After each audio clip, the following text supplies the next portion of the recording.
Let's now take you to the courts.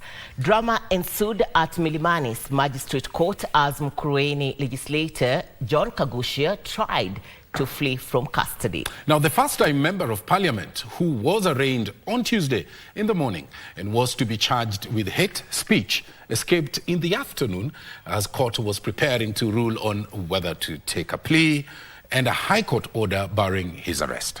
As Ruth Wamboi reports, he was arrested and released on a 1 million shillings bail.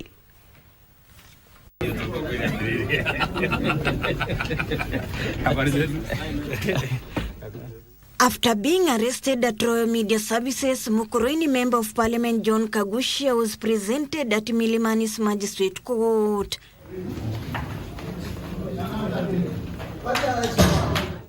The prosecution team had drafted a charge sheet for hate speech remarks that he allegedly made in Nyeri County over the weekend.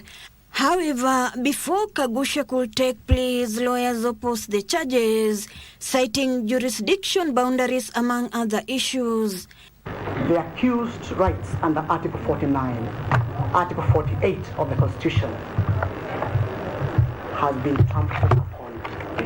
Trial Magistrate Teresa Nyangena was informed the lawmaker had secured a high court order from Kiambu County barring his arrest. Kaguchia's defense team also had the court not to be a conveyor belt of persecution.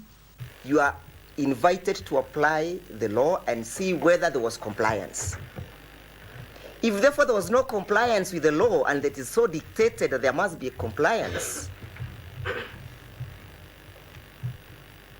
the question therefore would be, if the garbage in or is it garbage out?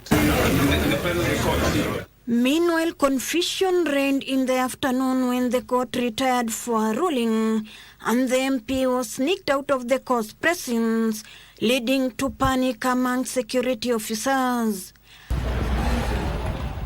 An hour and a half later, he was rearrested and brought back to court under tight security.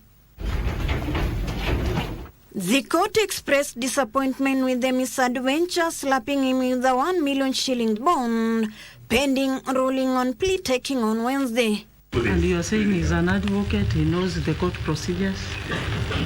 If you have been brought through custody, you have to go out through a court order. Calling it as a misdemeanor, the battery of lawyers have urged the court not to validate a violation of his rights, even as all eyes are now set tomorrow to see whether he'll be prosecuted. Ruth Wamboi, reporting from Milimani's Law Court.